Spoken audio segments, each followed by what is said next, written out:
Атамұра мұражайына қош келдіңіздер. Біздің мұражай 1988 жылы ашылған, ал одан соң 1976 жылғы туылған түлектердің демеушілігімен қайтадан жасақталды. Біздің мұражай 4 экспозициялық бөлімнен тұрады.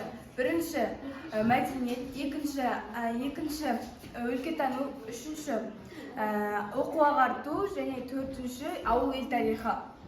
Біздің мұражайдың негізгі мақсаты мұражайда жинақталған жәдігерлерді өңдеу, сақтау және оларды келешек ұрпаққа тапсыру. Мінекей, мына жерге қарап өтетін болсақ, бұл жерде мектеп тарихы. Біздің мектеп 1923 жылы салынған және де осы жылы бізге 100 жыл толып жатыр. Біздің мектеп үйіміздің жобалаушысы Сүгіріп Бастау атамыз. Мына жерде сол кездегі фотосуреттер көз шалып өтсеңіздер болады.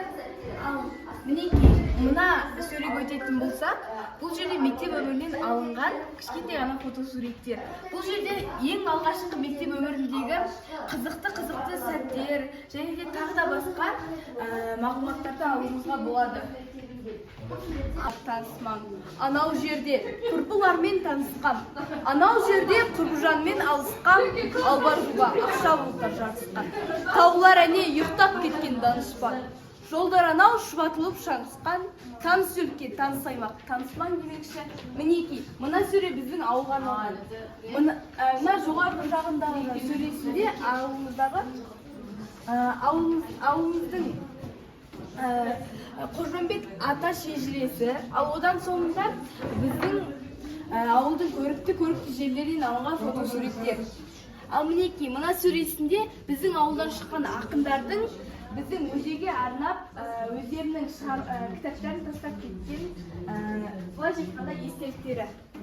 Ал мінекей, мына заттардың бәрі, бұл заттардың бәрі біздің ауылдың адамдарынан жиналып алынған экспонаттар. Ал мына сөреде мектеп басшылары, яғни 1923 жылдан бастап бүгінгі күнге дейінгі мектеп меңгерушілері. Ал мына жерге назар аударатын болсақ, бұл жерде біздің ауылдан шыққан ғалымдар. Ал мінекей, мына жерге назар аударатын болсақ, бұл жерде біздің ауылымыздың мақтаныштары, яғни біздің мектепті алтын медаль, үздік аттестат, ерекше үлгідегі аттестат және алтын белгімен бітірген біздің түлектеріміз. Мынау тұрған ауылыма батырдың, асылардың, арасаттың, ақылдың тегелі ауыл тарихына мән берейік. Ең жоғарғы бірінші сөресіне қарайтын болсақ, бұл жерде соғыс ардагерлері Боздақтар және де Шалкөде ауылынан шыққан солдаттар туралы альбомдар. Екінші сөресіне қарайтын болсақ, бұл сөреде біздің ауылымыздың көркейген мұғалімінің бірі Жамалхан апайымызға арналған сөре. Ал үшінші сөресінде бұл біздің мектептегі қызықты сәттерден алынған фотосуреттерден жасалған альбом. Ал ең астыңғы сөресінде бұл суреттер альбомдары біздің ауылымыздың бұрынғы заманнан бері келе жатқан альбомы. Ал ең астындағы альбом бұл Киров альбомдары. Келесі арты өтетін болсақ, бұл біздің мектебіміздің алғашқы партасы. Ал жоғарыға қарайтын болсақ, осындай керемет деген суреттерді көреміз. Бұл суреттер біздің ауылымыздан шыққан суретші тәтеміз Мөлдір Қабылбайқызы салған суреттер. Арғарты өтетін болсақ, бұл түлектер альбомдары.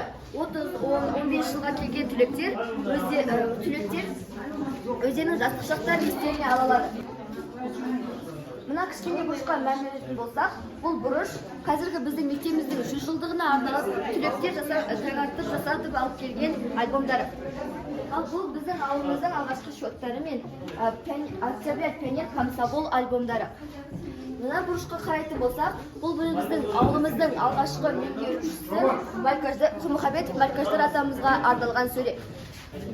Келесі сөре кететін болсақ, бұл сөре біздің ауылымыздың көркейген мұғалімдеріне арналған. Мынау Раушан Алтайға арналған сөре, және де мына бұрышта әртүрлі біздің ауылымыздан шыққан адамдар туралы альбомдар. Ал мына сөреде жоғары жағына қарайтын болсақ, бұл желтоқсан ардагерлеріне алған сөре, және де Ильяс Жандосов ағамызға арналған сөре. Өзің таныстырып өтіп. Менің атым Ильяс Альбина, мен Шалкөде орта мектебінің 8-ші А сынып оқушысы.